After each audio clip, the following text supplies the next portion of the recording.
Three, two, one, action. Yo, what's up, everybody? This is the Fight Takes podcast. I'm here with three of my best friends. We got Rona, aka Edgar, down below me. We got Wagner. He's a furry lover, but we accept him the way he is, and you guys will have to as well.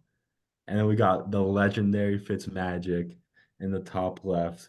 Me and him, we've been doing a podcast before, but now we're back here doing a better one with smarter people. So I'm excited. Yeah, we got the full crew here. We've been pretty much we met through an MMA group chat. I mean, it's been going for 4 years strong now, I think, long time ago. Pretty much every Saturday getting together, watching the fights, and now we're gonna, be breaking it down with you guys. Just doing what we like to do either way. What's up, Cam? What's up, Corona? How you guys doing? Introduce yourselves. Good, good, man. Fucking excited to be on this podcast and fuck yeah. Good shit. Um, yeah, cool to be here. I'm just chilling. Uh, Let's go. I love furries. Yeah. Yeah, well, we love fights. A different thing with the F. Yeah, I'm just And gonna chill. we're gonna be talking about, all different sports, mostly UFC, but all, organizations in MMA and boxing alike. Covering the news, giving you guys predictions, doing all we can to create like a relevant MMA media point that, people can listen to and enjoy on a weekly basis. This is a podcast, by some hardcore fans for the hardcore fans. We're not really podcasters. We're just one of you guys that just happen to make a podcast. So we talk about this shit all the time, just like on our own in our group chat. And so it's just gonna be like that pretty much, but recorded. Yeah, so let's jump right into it. I mean, the most recent big news in MMA, I think we can cover is a recap of UFC 297. Pay-per-view happened about a week and a half ago as we're currently filming. And, we got to go right to the big question mark. What'd you guys think of the main event? Sean Strickland loses his belt via split decision to Dricus Du Plessis. I mean, I don't know. I mean, I'm sure most of us are big Strickland fans. I'm a huge Strickland fan. I was pretty gutted to see him lose. I mean, I had it 2-2 going in the fifth, and Sean definitely won the fifth, man. I think in a close fight, tie, you got to beat the champ to beat the champ. You know what I mean? In these close fights, I think the champion should retain. I think that's kind of how it's always been. Old school boxing, that's always how it was. You got to beat the champ to beat the champ. And I mean, I don't know how you could see it not being 2-2 going into that fifth round. I mean, I guess Sean didn't have his best night, but it was still a close fight, and I think he should have went home with the belt. What about you guys? Dude, the thing with Duplessis, he's so fucking awkward. It's like there's no way to train for him. You just gotta go in and train. And I noticed that third and fourth round, he started to find his range. He kept throwing that left high kick hella often. And he was finding his range with that right hand too. And dude, that he has a fucking blockhead. Those fucking right hands that he was taking from Sean in that fifth round, just eating them. Yeah, I Yeah, mean, I think, it's hard to say either way. I I'm I'll cry robbery sometimes, but for this fight, I honestly don't think it was a robbery. A bunch of people were saying it was a robbery online. I'd have to disagree with that. I think it was a super close fight. It could have gone either way. I wasn't scoring it while I was watching it, so I can't exactly say who won. But I'm not necessarily pressed about Duplessis being champion. I mean, I think it was a good fight. Both guys showed out. One thing I will say though is I feel like the fight was more on Sean Strickland's was more controlled by Sean Strickland. Sean Strickland's defense is so like taboo and different from every other MMA fighter that when people fight Sean Strickland, they have to like conform to the way he's fighting and almost fight Sean Strickland's fight. So you can beat Sean Strickland like maybe Duplessis did, maybe. But either way, Sean Strickland's gonna control that fight and force you to, work around his crazy and unorthodox defense. Yeah, but that's what I think Driscus actually really did a good job of is not really letting Sean get off his game plan because Driscus was able to keep the middle of the octagon, maintain his range. And I mean, I know I pretty profoundly defended Sean and, staked my claim for him to be the rightful winner of the fight, but that's taken nothing away from how Duplessis fought. I mean, he fought a great fight. His cardio was crazy. I mean, I thought for sure he was gonna gas out. For sure he would fade against Sean in the later rounds. I mean, I thought he was definitely live going into the fight, but I thought if he would win, he was gonna knock Sean out. He was gonna find the chin as Pereira did. I never imagined had it gone to decision that Duplessis would have won it, and he did. And I mean, his cardio held up, his wrestling looked good. He was able to secure takedowns, and his striking is super dynamic. And I mean, we know how good Sean Strickland is, so a win over him is huge. But it sets him up for, I think, the big fight against Izzy is the next to make. Battle for Africa. I know Khamzat is crying for a fight, but I think you do Khamzat versus Sean. That's a huge fight, either way. I mean, that's damn near a pay-per-view headliner. You could make that. I mean, that's a huge, huge fight. I think Khamzat probably kills him, but still, they would sell the shit out of that. And then Izzy versus Duplessis. So you get 2 mega fights at middleweight from this, and the dust will settle after that for an even bigger fight between the 2 winners. I will say, I do, going back to the Sean Strickland and Dricus Du Plessis, I thought the only way Dricus was really going to get the fight was early in the rounds with like a ground and pound, because I mean, I know he got the nose surgery done, but we didn't know how his cardio was going to really hold up. So I'm kind of impressed he went all 5 with Sean and won. So Yeah, I mean, I agree too. Like, I think the only way to Duplessis, or at least I thought before the fight, the only way Duplessis could have won was earlier in the round by some knockout. If that didn't happen, then Sean Strickland would just outpoint him and outlast him, in the championship rounds. Looking at, I have the strikes per round pulled up, and these aren't the significant strikes, so take this with a grain of salt. But Sean Strickland actually outstruck Duplessis in every single round except round 2. And when I see that, when I see a decision go to a guy who's been outstruck in basically every single round, it does make me question that a little bit. a lot of people also are saying, oh, it was just a bunch of jabs, but it's still the fight game. Those jabs do mean something if you couldn't see his face. Like Strickland's got a good jab. he has a very strong jab. Very strong. How would you guys see those 2 fights playing out if just guessing here, but I think likely it's going to be Izzy versus Duplessis, Strickland versus Khamzat. How do you see those playing out? Dude, you saw how quick Duplessis got to Sean Strickland. Look at Hamza, who's a lot more explosive. I think he's gonna get to Sean Strickland's legs pretty quickly, and if he doesn't burn himself out, he should get the job done in the first round.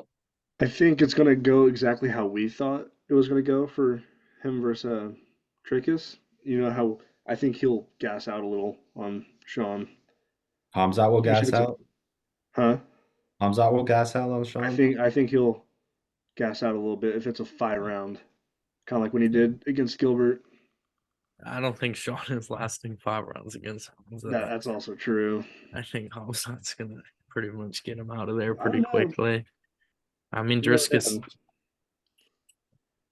I don't even know if they make that 5 rounds. I mean, if you're Dana, it seems like he loves Hamzat way more than Sean Strickland. And he wants to promote Hamzat way more than Sean Strickland, even though Sean Strickland's a fan I don't know. favorite. I think among fans, like Strickland is definitely more popular right now than Hamzat. Hardcore, but like Hey, just in America. I mean, in America, Also definitely. shits. Maybe Sean's got all those fucking or Hamzat's got all his country backing him. But here, like as far as our audience goes, like everyone would be backing Sean Strickland in that fight. Like we would be going hard for him. But I think that's a real tough matchup. And as far as Izzy versus Duplessis, that's a tough one. I mean, we saw Izzy got chinned against Pereira. I mean, but I think Izzy kind of just picks him apart. To be honest, I think he's on another level. But I've underestimated Duplessis before, and he's proven me wrong so far. So I'm sure he'd definitely be going out there trying to wrestle against Izzy. I think work the takedowns.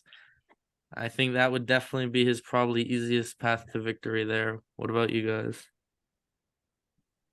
I gotta go with String being Izzy too. He's just one of the cleanest strikers in MMA, and he's gonna be point fighting, jab, like a jab, staying on the outside.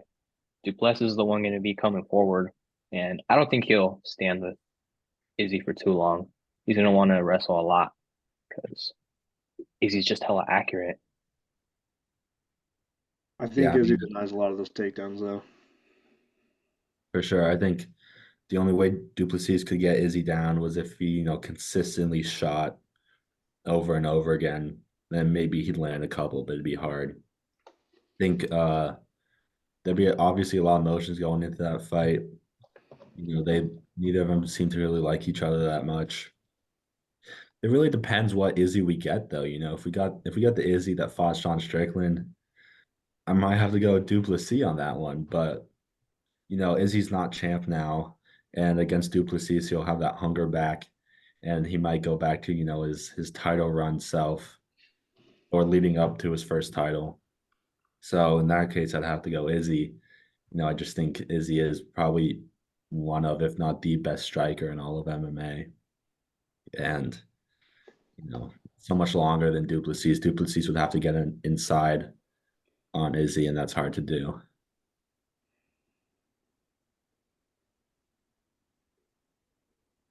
I think that pretty much covers the main event. I don't know, maybe you guys want to have another thing to add before we get onto this snooze fest of a co-main event. I mean, props to Raquel Pennington. She fought a good fight, and a career of hard work, pays off. She gets, a championship belt. She worked very hard for, but I mean, there's very few fighters. I mean, I could be less like excited for. Like, there's no possible fight in the world you can make right now for Raquel Pennington, even Amanda Nunes coming back, that I would be excited for. So her next fight, no matter what, is going to be a dud for me. I mean, there's no fight you can make for me for Raquel Pennington that I would have any level of excitement for. I agree. I actually fell asleep during that fight. Like, not even saying it metaphorically. I fell asleep and woke up to round two of Sean and Trickus. So I had to go back and rewatch those first two rounds. Yeah, I mean, you didn't really have to go back and rewatch them. Oh, of the Mhm. Driscus fight, of Yeah, the Izzy no, not the Pennington itself. No, no, no, no. fight. Yeah, I didn't. That was a super boring fight. Women's bantamweight decision, like women's bantamweight division, it's not going to be the most exciting. It's going to be pretty lackluster. Um, not not really super looking forward to anything in that division, to be honest. Yeah, I mean, you misspoke, but you said it right. Women's bantamweight Yeah. decision, bro, because that's all that happens. No finishes. Anyways, moving on. I mean, we saw a real dichotomy the last time we went up for a pay-per-view. We had like a an awesome main event in Amanda Nunes beating Irene Aldana, finishing her, going out on top. And this co-main event title fight, same division, same, country in Canada, we get a complete dud. And the other crazy dichotomy was that card. I think the Canadians went undefeated, and here they were 2-7. They did awful. All the male fighters won. Canadian women MMA did go 2-0 on the night. Shout out to them, Jasmine Jadvicius and Jillian Robertson. They both look great, especially Jasmine Jadvicius. She beat the shit out of Priscilla Cachoeira really badly. Set all types of historic records, just breaking her hands on her face. But other than that, all the guys lost. There were some close, tight fights that could have gone either way, but I think most of the decisions were correct. Real poor showing for Canada. I mean, specifically guys like Mike Mallet. Bad look, man, going out there gassing out in the third round against Neil Magny. At this stage of his career, if you want to be considered like a real threat, you should probably be beating Neil Magny. He's kind of, right at that 15 ranking gatekeeper. So the ceiling on Mallet might not be as high as some people thought. What'd you guys make of that performance? Dude, oh man, that was fucking crazy. Yeah, it was crazy because he wasn't doing a lot for, how he was controlling the first two rounds on top. He wasn't really doing a lot. And then just to get taken down that third round and finish the last 20 seconds, Dana knew what he was doing, beating uh Neil Magny to Mallet, just trying to hype up Mallet and promote him, but didn't go. Didn't go his way. Nah, I mean you're right. It didn't. This bunch of hype going for Mike Mallet going into that fight. Neil Magny, he's been like the gatekeeper for the welterweight division for a long time now. Him and Jeff Neal and maybe a couple other guys. Um, that was just crazy at the end. It seemed like Mike Mallet gassed out trying to wrestle Neil Magny, and Neil Magny took advantage of that and ground and pounded him in the end. Um, it was super exciting to watch. To be honest, I enjoyed it after the Canadian fans were chanting "FU" to Neil Magny just because Neil Magny's a good guy, and he's a fan favorite for me, he's a fan favorite and one of my favorites. So Mike Mallet hype, I don't think it's completely over. I still think he's got a lot of talent. He's a very good fighter, but it's definitely slowing down, and he might have to, climb the rankings slower than we might have thought beforehand. Other than that, I mean, what do you guys think of Movsar Evloev versus Arnold Allen? That was one I was really looking forward to going into watching this.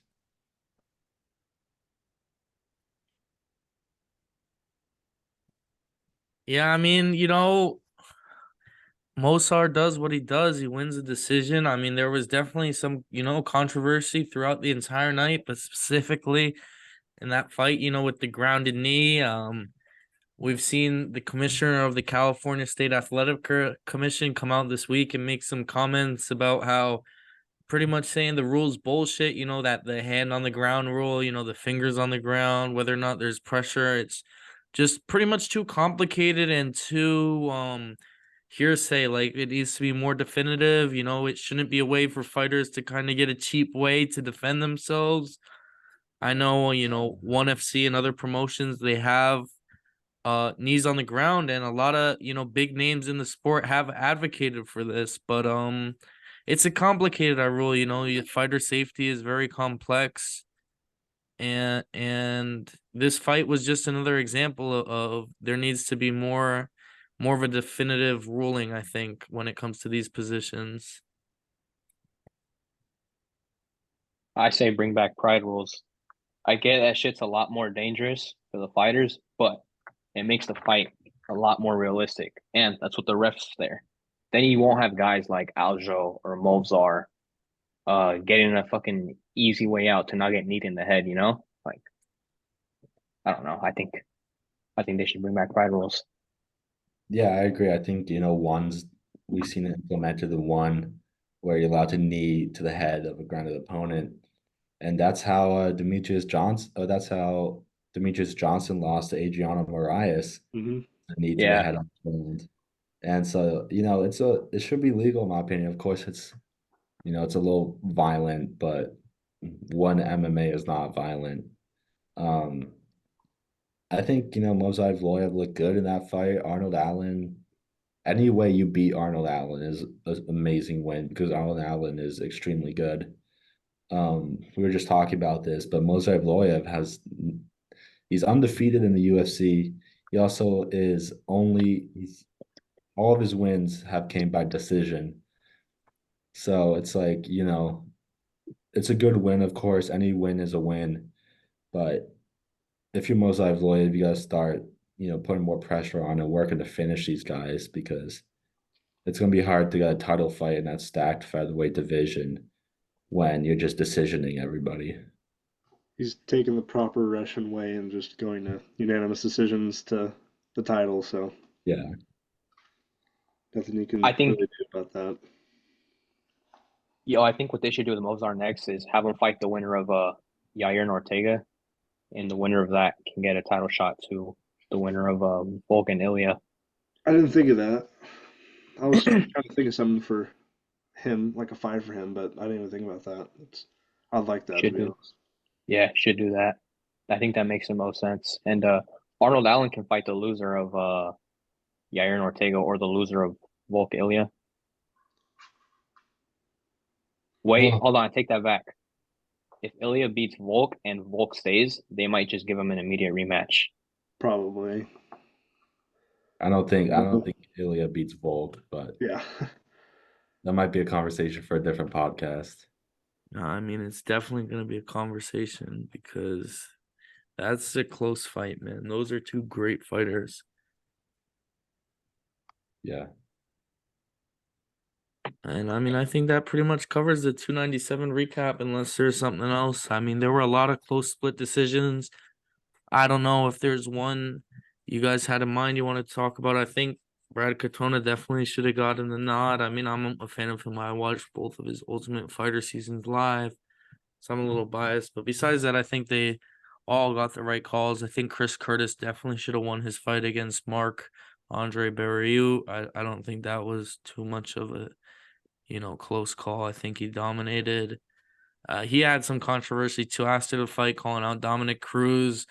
He's like, "Oh, if you think this is sparring, why don't you come hit me?" Like, come on, bro. You're 5 weight classes above him.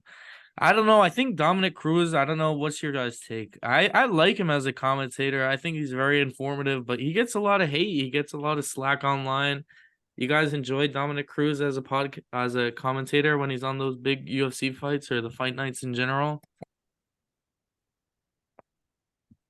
I don't mind him. I think I've only heard him say like two stupid things. But I mean, other than that, he's like, whatever. I don't really pay attention to any of the shit he says. I'm in the same boat. I don't really pay attention either, but I'll never forget whenever he in the Conor and Khabib fight when he said Conor's gassing out Khabib.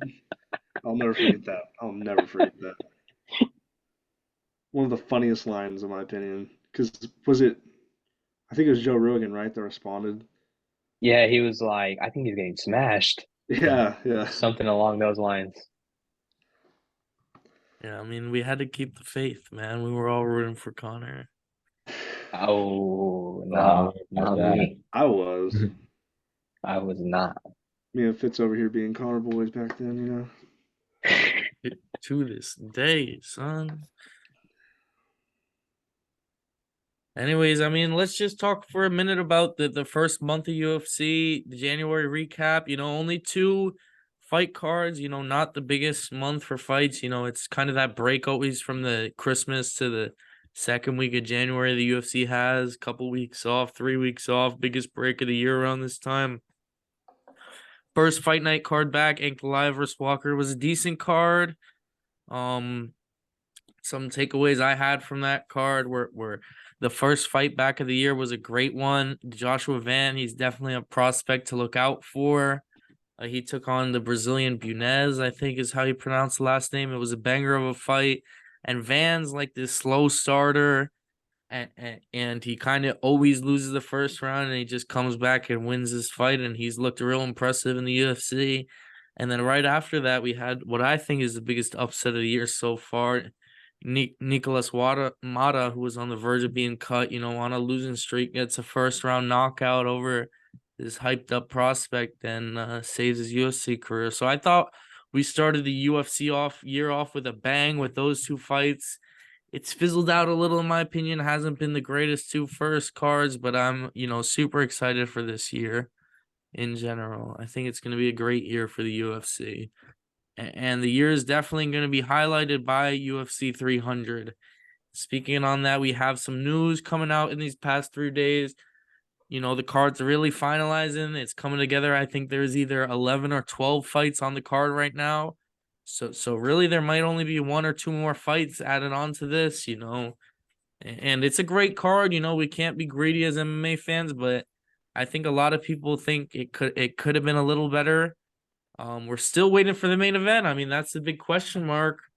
What do you guys think as far as the fights that were recently announced? The biggest news I know is Kayla Harrison coming over fighting Holly Holm at 135, which to me is kind of crazy because Harrison's a fucking gorilla and massive and a man, and A lot of people already said it. They're skeptical about her making 135. It's gonna be tough. We'll see. Holly Holm, she's kind of washed, you know. I think if she's, you know, able to fight and be any sort of herself at 135, she'll wash her. What do you guys make of that news? Pretty shocking, or don't care at all? I think if Holly Holm just keeps her distance, she won't get humped. But Kayla Harrison gets a hold of her, yeah, she's getting tossed onto the mat. Yeah, I mean it's exciting. That's the women's bantamweight, right? Kayla Harrison. Yeah, Yeah, so that's good to get some blood, to get some life in that division. Kayla Harrison's obviously like one of the best, probably the best women's fighter not in the UFC currently. So I'm gonna be looking forward to that. You know, Holly Holmes is very old, um, but you know, Kayla Harrison, we don't really know how good she is. I mean, being in PFL, you know, there's obviously PFL just acquired Bellator. We'll talk about that later. But before the acquisition, PFL was super shallow and not very many top fighters in the PFL. So we don't really know how good Kayla Harrison is. I could see Holly Holm just like dominating her. I think it's possible. She might get nervous on this new big stage. But I think overall, Kayla Harrison is like the more talented fighter. And you know, it's good. We need more top women's fighters in the UFC.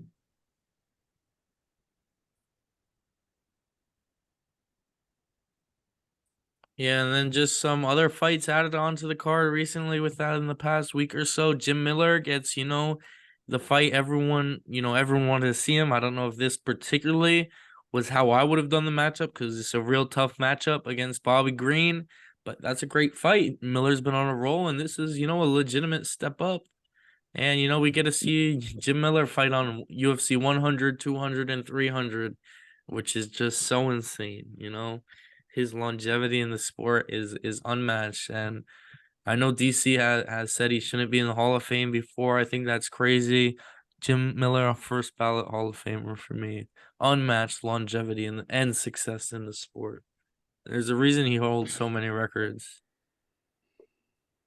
And also, a banger of a fight at featherweight, Diego Lopez versus Sadiq Youssef. Diego Lopez is a lot of people's like top prospect, man. A lot of people really are on this hype train. I'm really noticing a lot of people are marking this kid to be the next big thing. And this is a big step up, definitely. And it's a tough matchup against Sadiq Youssef. But to be honest, I think he'll probably get through it if he's who people are thinking he's going to be. What do you guys make of that fight? that's a solid fight. I think Diego Lopez is legit, and he had a close fight with Movzar on 5 days' notice. Then he goes on to smoke Gavin Tucker, subs him, and then he knocks out Sabatini. Yep. Yeah, I think Diego Lopez legit. Yeah, I'd agree. I mean, I do think Diego Lopez is legit as well. Um, super young guy, and he almost beat Movsar Evloev as Corona said on 5 days' notice as well. So that's one I'm super looking forward to. Sadiq Youssef is no slouch though. I mean, there's a bunch of hype for him going into the UFC. He's lost a couple times, but I mean, he lost to Arnold Allen and Edson Barboza. Those are two really good fighters. So don't sleep on Sadiq in this fight. I think it's Sadiq's like primarily a striker, so it's gonna be the classic, you know, striker versus grappler matchup. Diego Lopez can knock people out too, but you know, if he gets Sadiq to the ground, I don't know if I see Sadiq getting up from that.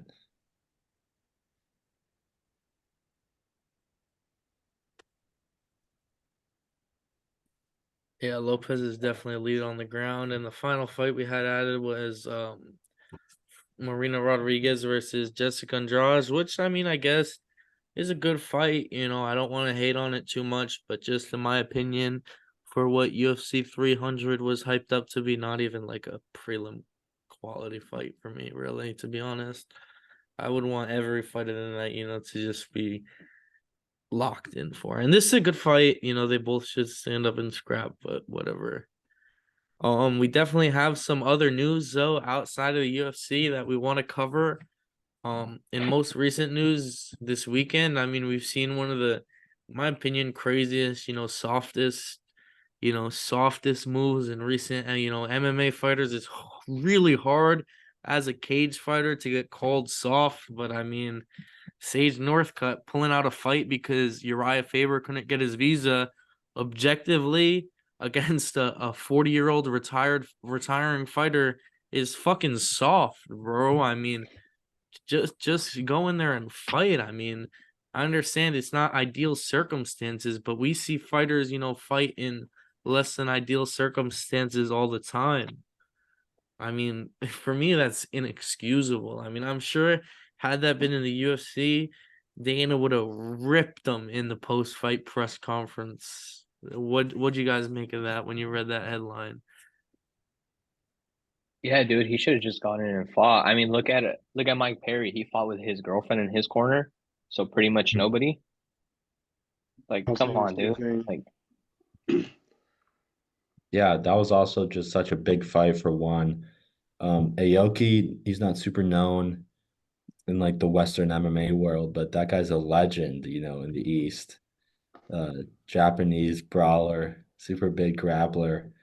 And so it sucks for one as well because that was a big fight they were supposed to have. They're trying to develop their MMA divisions. Um, it's hard, man. I mean, It's I don't know crazy if to I'm me though. How do you not find some? I mean, Song Yadong wasn't in the area. I mean, their training partner. I mean, how do you not go out there and fight against a 40-year-old? He would have smoked them. I don't know how. I really have no idea how Sage Northcutt has been looking these days. I don't know if he's even fought recently since he got his skull broken in, but whatever. I mean, we'll never see him in the UFC again. Talk about, superstars that never were. Sage Northcutt might be 1-1 in the UFC, to be honest. Flamed out prospects. Well, I'm also kind of stuck on how you even let something like that happen. Like, how do you get in that situation? I haven't read the full story, but um, how do you not come prepared with that type of stuff? Yeah, I Mhm. mean, it gets real tough with the governments and the visas, and we've seen it happen in the UFC a lot of times, fighters having visa issues, and it's really just, I think, out of their control a lot of times. They could, always be more prepared, but these coaches are flying coaching people on Friday in California and then probably Saturday over across the world, so it's not like they got days to be there all week, for a Sage Northcutt 1FC fight. I don't think so. But it sucks either way. I mean, just not a good look for him. But we don't need to dwell on it too much. I mean, I think the other big MMA news that came out recently is this PFL versus Bellator card. And I mean, it's a great card. It's a good card. I mean, but really, if you dive into it, there's not too many great fights. I think a lot of these fights will be really one-sided. Like Impa Kasanganay, who was like never even considerably a top 15 UFC fighter. He's gonna get worked by Johnny Eblin. Um, Nemkov's gonna steamroll Capolose, and even I think Bader's gonna make pretty easy work of Renan Ferreira. Thiago Santos versus Yoel Romero is a good fight on paper, but I mean that's gonna be a staring contest if I've ever seen one. And Jason Jackson is gonna destroy Ray Cooper. Just a lot of one-sided fights, I feel.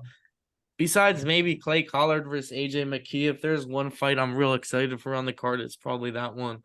But what do you guys make of this news? Obviously, PFL acquiring Bellator was huge. I mean, that really makes them, take a considerable step towards the UFC as a competitor. In my opinion, they're nowhere near on the level yet, but this was definitely a step in the right direction for the company. What do you guys think of this? And what do you guys think of the card?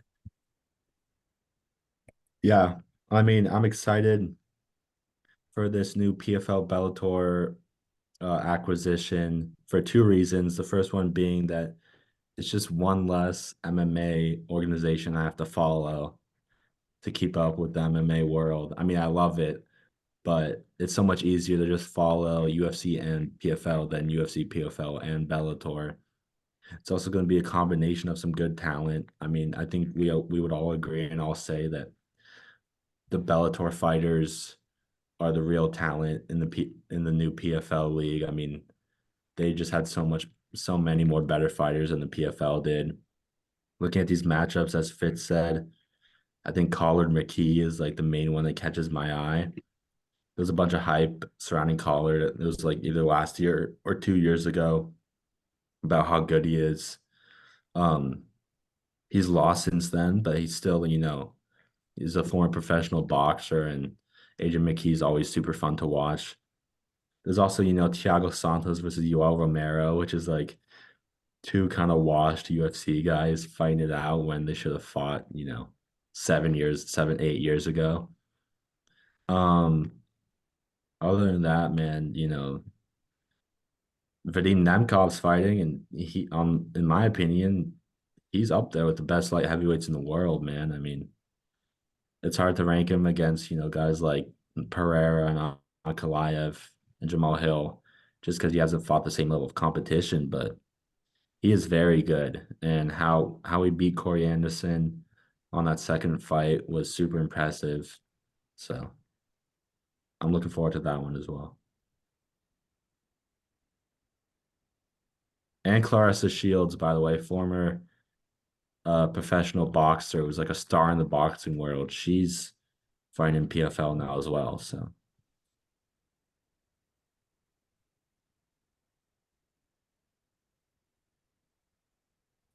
Yeah, there's definitely. I mean, Aaron Pico is on the card. Muhammad Ali's grandson or whatever is on the card. So there's definitely some great prospects, good fights, but it's not all the hype people are making out to be.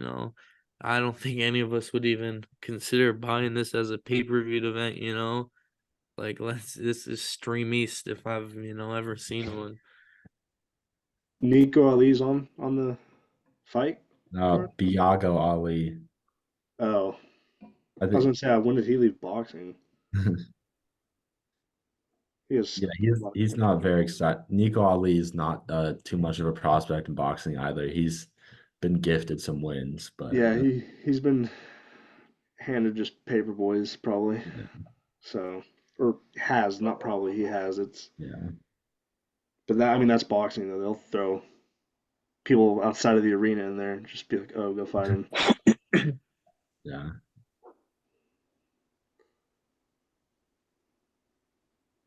Yeah, I mean, I think that pretty much covers a lot of the past news, past month.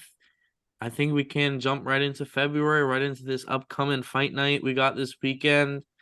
In my opinion, a solid main event in Imavov versus Stolitzy, two, up and coming middleweights, kind of the new blood of the division squaring off.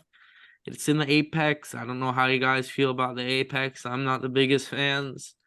I like the crowd. I like live events with the fans there. I think it's just a way better atmosphere, but it is what it is. I'm still gonna take the fights.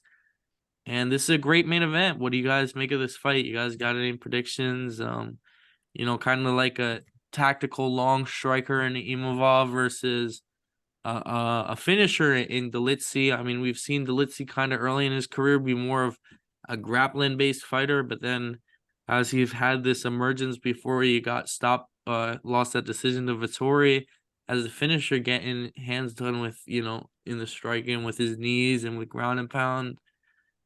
So what do you guys make of this main event? How do you see it going?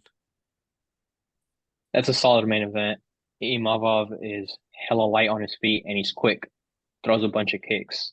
And then you got Dolidze, who's really fucking brute, just walks forward, throws hooks, and he fucking cracks too. And his jiu-jitsu is solid. That's gonna be a really good fight. Yeah, I mean, it's two middleweights who were, on the super rising up through the rankings super quickly and then had some losses, and now they're back down to earth again. It's gonna be a crucial fight for both of them. I think, this fight's gonna set this fight's gonna set the winner on the trajectory upwards. The loser is gonna be kind of in a rough situation. You know, it's not necessarily a must win. Both of these guys are both young in their careers, and they both have a lot of talent, a lot of potential. But this is a crucial fight for them. I think whoever wins this, you know, gets propelled into the upper echelons of the middleweight division.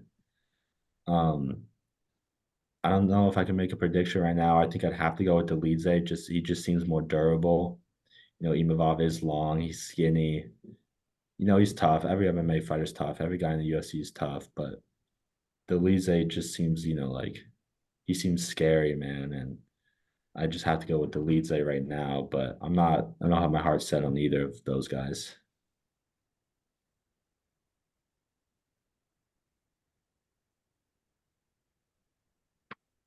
Yeah, I mean, Delitzi, he's a betting underdog right now, which was a little surprising to me. To be honest, I'm probably gonna bet Delitzi. I think he's gonna have success. I think he's gonna, make it a physical fight, especially in the Apex, that smaller octagon. We seen in the debut, Imavov, he got held against the fence a lot by Phil Hawes, and I definitely rate, Delitzi higher than Phil Hawes. I think we've seen Delitzi fight at 205 before. He's going to be a little bit more muscular, a little bit, beefier. I think even if he doesn't have success in getting the takedown, he's going to wear on Imavov. He's going to make it an ugly fight. And I think as it goes on, he's going to put the damage on and start to secure takedowns. And that's where I think he'll really start to have successes on the ground. I think he's levels above Imavov there. And Imavov is definitely going to try to keep the distance, pick him apart on the feet, but I just don't think he's going to have success. I rate Delitzi pretty highly. I think he's been very impressive, and I think this is going to be a good showcase for him in the main event. And there's other solid fights on the card too. I mean, the co-main event's a banger, no other way to describe it. Renato Money Moicano versus Drew Dober. Moicano coming off about a 1.5 year layoff since his last fight. He had a lot of hype. You know, he still is, a fan favorite fighter, great on the mic. And this is a tough fight. He's the favorite in this fight, but I think this is a very tough matchup in Drew Dober. I think Dober's a beast on the feet. I mean, I think we can all agree he's got some of the best striking in the division. I know we saw him chinned for the first time recently that last year. But I mean, Moicano's not really a knockout artist. I mean, he's a submission threat, but Dober's hard to take down. I think if it stays on the feet, it's Dober all day. But Moicano, if he's gonna look to get the win, is gonna need to take the fight down. How do you guys see that playing out? That fight's not going the distance. Moicano likes to stand a little too much before engaging in the grappling, and we all know Dober can fucking crack. The question is, does Moicano have the chin to take that power? We know Dover's got that Giga Chad chin, but that's gonna be a really good fight. Yeah, it is for sure. I mean, that's a big one I'm looking forward to. That's, you know, going to be a dumpling type fight, as you guys said. It's going to be violent. Two guys who love to throw, who love to put themselves in very dangerous positions. This is just genius matchmaking by the guys at the UFC. Dober, you know, we thought he had an iron chin. We thought, you know, because he's a Giga Chad, he couldn't get knocked out, but we've been proven wrong. He's been finished a couple of times. I'm just looking forward to how violent and how exciting this fight's going to be. Um, yeah. I have a feeling Dober can pull it out, pull it off.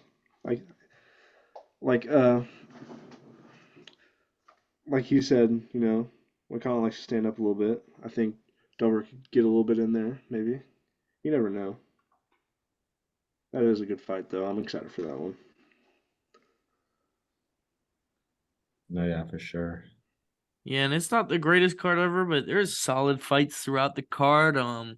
Randy Brown is coming in as a pretty heavy favorite. To my surprise, at least, I'm a big fan of Randy Brown. You know, he's a New York fighter. I'm from the area. I always support him, but he's like minus 250 against Muslim Salikov, who I know lost his last fight, but he lost against a very tough opponent in names forgetting me from Denmark.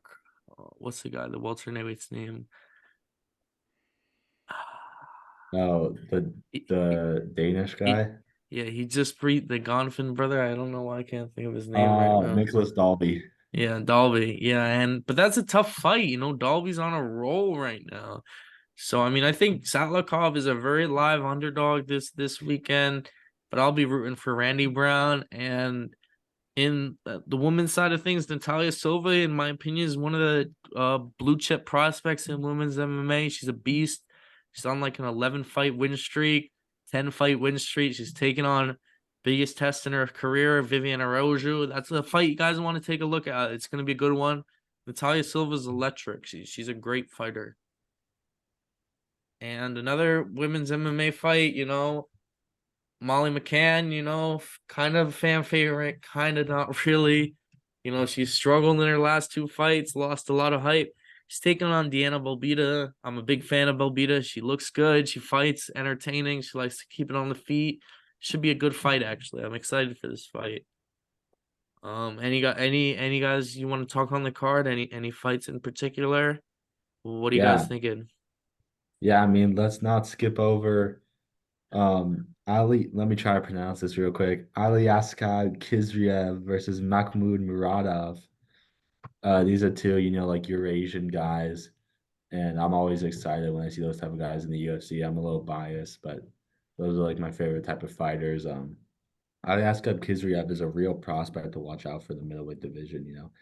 He looks like I don't know, he looks like a cab driver, so you don't really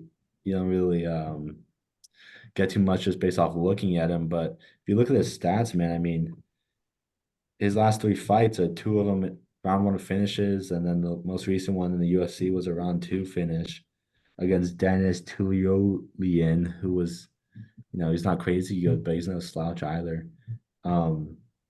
This is a guy to keep your eye out for.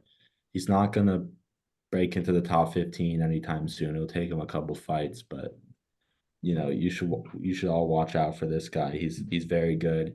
He's strong. He's a good grappler, decent striking. So just watch out for him, man. Other than that, I mean, Yeah, and I mean he's taking on Murdoch, who was, a real hype prospect himself. I know he's had some up and downs in the UFC, but this was like the MMA fighter that Floyd Mayweather signed. He's part of TMT, and he had a lot of hype. I mean, but it's definitely fallen off harshly. This is a tough fight, I think, for him. I think he's probably gonna get washed here, to be honest.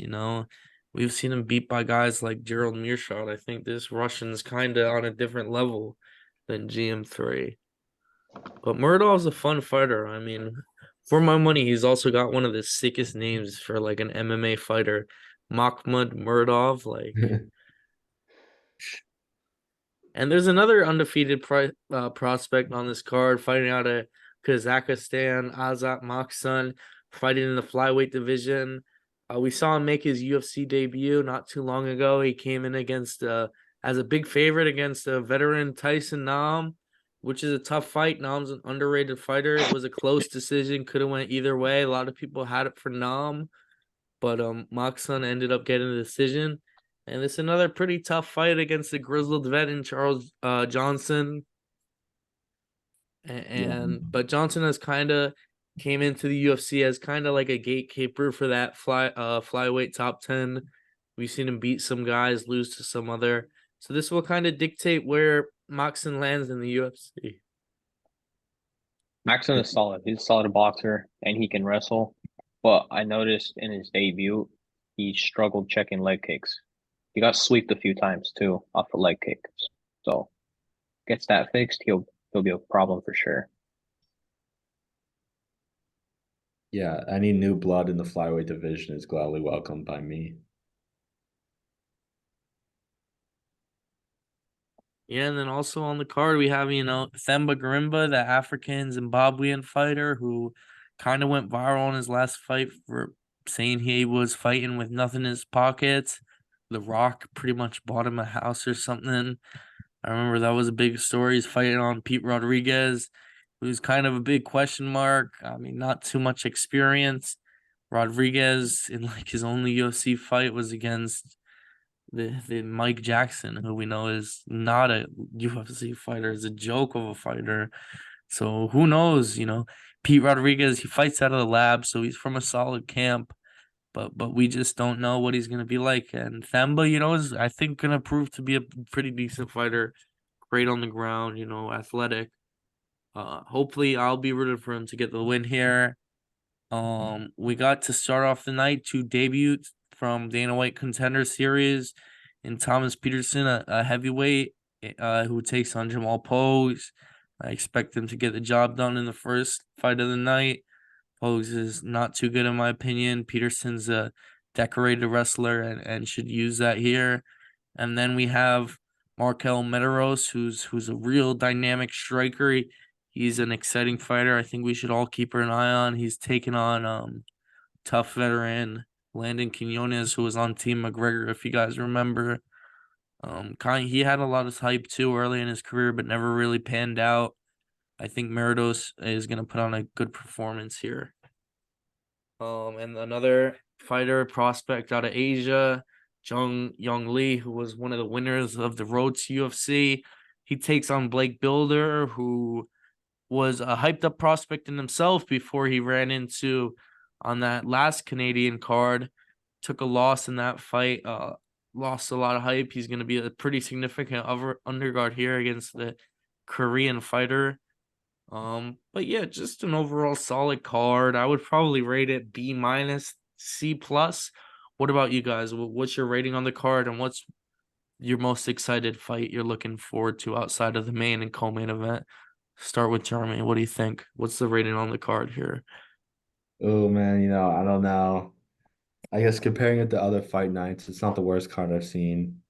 I'd probably have to give it a B, maybe high B minus. The fights I'm most looking forward to are really just the ones on the main card. I mean, obviously the main event, that's a good main event. I'm not complaining about that. Deliza Imavov. Wakano Dober is good. That's gonna be violent. Brown Salikov is just like a striker matchup. And then the last and final thing I'm looking forward to really is Kizriev fighting. I'd have to give it a B minus. UFC's back after a week off, so I'm excited about that, but not too much to look forward to on this card. I don't know what you think. It's definitely not one of the best cards, but we've seen a bunch of times that these cards that look really bad on paper end up being fucking bangers. So this Saturday we might get a banger ass card.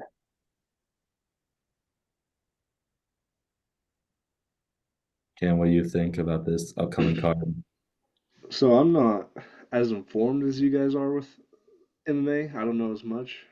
I try to learn, but I learn more of the names as time goes by because I don't watch prelims of every fight. I'll just say that.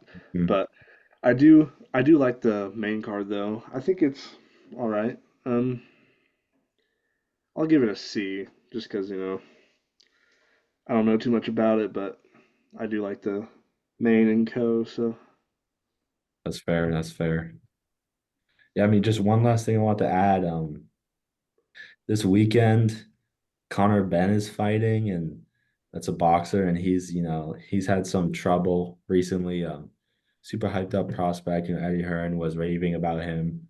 Then he popped a couple times, and his team said that he ate like the wrong eggs or something like that.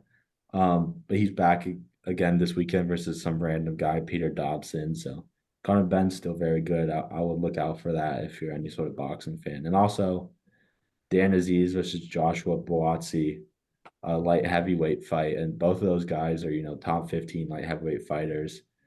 So look out for that as well. when did Ben get popped? Was it a Before while he back? was supposed to fight Eubanks. Yeah, I mean, I was That's real right. excited for that Eubanks versus Yeah, Ben fight. I I forgot about think that. I thought Eubanks was gonna work him. I don't know about you guys. Yeah, I thought he was gonna, put some pain on him, to be honest. I'm not gonna lie, I completely forgot about all that with him Yeah, a and lot of Chris controversy. Eubanks.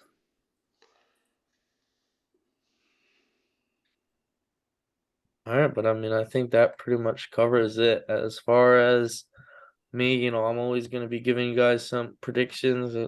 some betting tips. I really am gonna back to Litzy this week. I think he gets the job done. I like the odds there. That's probably gonna be the pick of the week for me.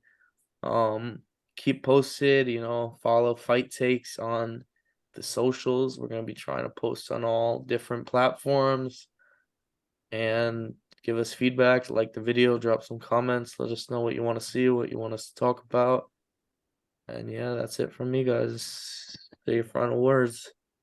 Yo, thank you guys. Excited to be back filming these podcasts. We're gonna be consistent with it. We're gonna try to do twice a week and cover everything MMA and boxing. And maybe Fitz will have some special betting shows every once in a while. Just him. Fitz Magic got some good picks, so look out for that. Thank you guys for watching. Edgar, Cam, any final messages for the large fan base out there? That's it, man. That's all that needs to be said. We're back. Yeah. Yay. Good ending.